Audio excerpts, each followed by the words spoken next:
एक मकड़ी अपना जाला बनाने के लिए उपयुक्त स्थान की तलाश में थी। वह चाहती थी कि उसका जाला ऐसे स्थान पर हो जहाँ ढेर सारे कीड़े मकोड़े और मक्खियाँ आकर फंसे। इस तरह वह मजे से खाते पीते और आराम करते अपना जीवन बिताना चाहती थी।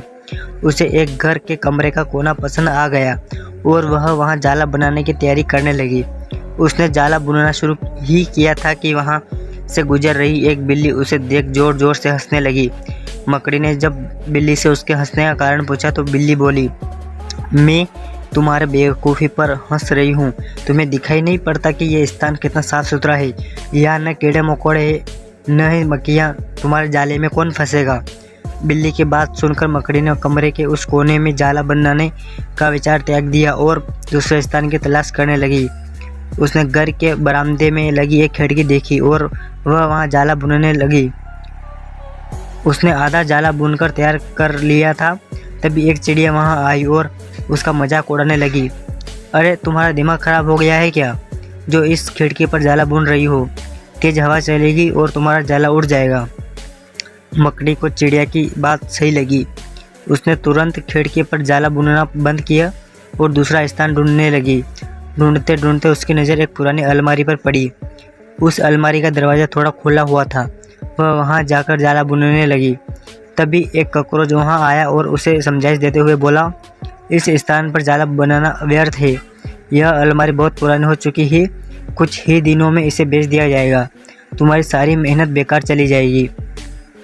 मकड़ी ने कॉकरोच की समझाइश मान ली और अलमारी में जाला बनाना बंद कर दिया। दूसरे स्थान की खोज करने लगी, लेकिन इन सबके बीच पूरा दिन निकल चुका था। वह थक गई थी और भूख प्यास से उसका हाल बेहाल हो चुका था।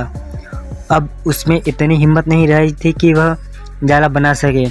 थक हार कर वह एक स्थान पर बैठ गई। वहीं एक चींटी भी बैठी हुई थी।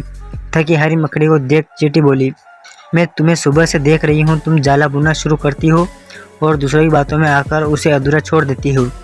जो दूसरे की बातों में आता है उसका तुम्हें जैसा ही हाल होता है।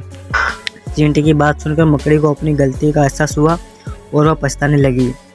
सीख, अक्सर ऐसा होता है कि हम नया काम शुरू करते हैं और नकारात्मक मानसिकता के लोग आकर हमें हतोत्साहित करने लगते हैं।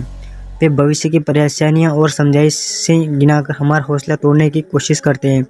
कई बार हम उनकी बातों में आकर अपना काम उस स्थिति में छोड़ देते हैं जब वह पूरा होने के कगार पर होता है और बाद में समय निकल जाने पर हम पछताते रह जाते हैं।